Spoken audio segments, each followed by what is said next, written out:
swiftly to the next category as well. We're going to the 2025 Forbes Women Africa Academic Excellence Award.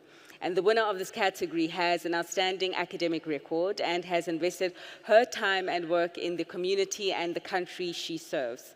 This award also honors individuals who are now imparting their knowledge and skills and seek primarily to recognize a leader who is furthering research to go above and beyond, even to outer space in this case.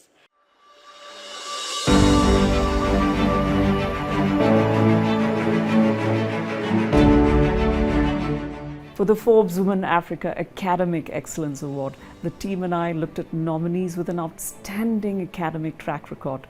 And is this person investing her time and energy in furthering scholarship and research? The individual also needs to impart her knowledge and skills. So this award seeks to identify and recognize a female leader who serves as an inspiration to other young people.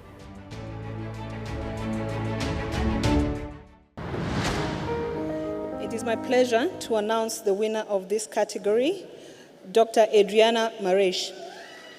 The 2025 Forbes Women Africa Academic Excellence Award. Here's a winner with ambitions beyond Earth. Dr. Adriana Marais is Director of the Foundation for Space Development Africa and Head of Science for the Foundation's Africa to Moon project, which is in the running to become Africa's first mission to the moon. With a background in theoretical physics and currently a researcher at the University of Stellenbosch. In 2019, she also founded Proudly Human and has visited some of the harshest and remotest locations on Earth.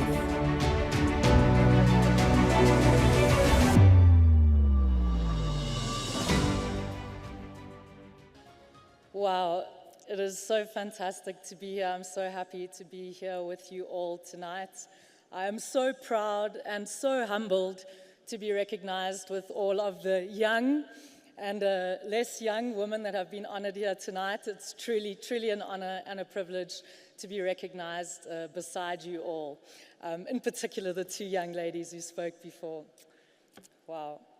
So I'm really happy to be here with you tonight, like literally be here, because actually at some point, I don't know if you heard about the Mars One project, I was shortlisted to have flown to Mars on a one-way trip in 2024.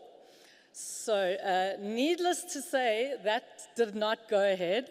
And I'm really excited to be here still on this planet at this exciting time for humanity. But let me go back a bit. So my work in quantum biology and the origins of life has led me to one of those big questions, which is, where do we come from? And bear with me. Do you know that 10% of your body is as old as the universe itself? I'm sure you know we're mostly made up of water, and that water contains hydrogen.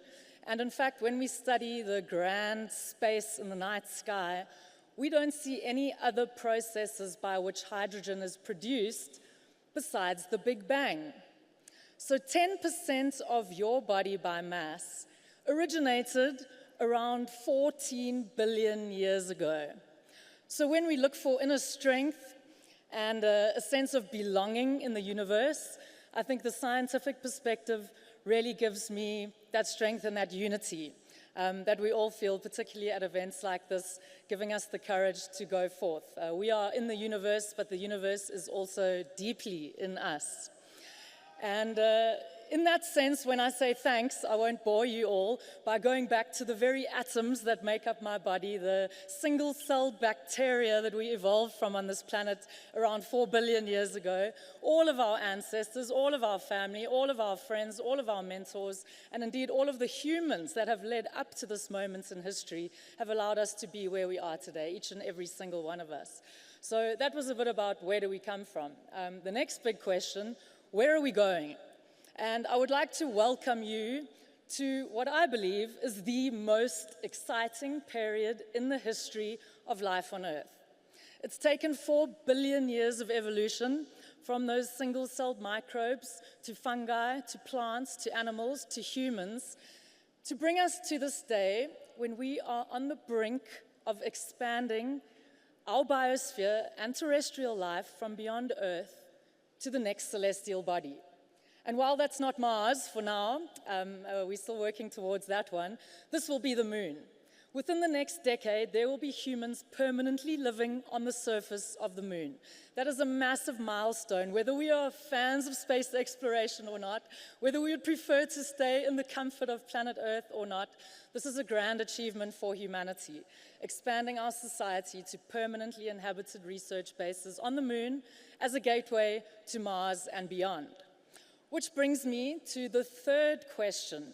And it's not so much about where we come from or where we're going, but in my opinion, how we are going, and perhaps worked around that, why we are going. And there's a allegedly African proverb that says, if you want to go far, go together. And so on that note, I'd like to end briefly by telling you about a project that I'm super excited about, because as we plan to expand humanity beyond Earth, with permanently inhabited research bases on the moon, Mars, and perhaps beyond, what is Africa's role in all this? What is our role in all this? And I am so proud to be part of the Africa to Moon team, which will be Africa's first moon mission, not humans, although the young people who are excited, don't worry, in the next decade or so, I'm sure we'll be ready to take the first people to the moon with an African project. This is a radio telescope.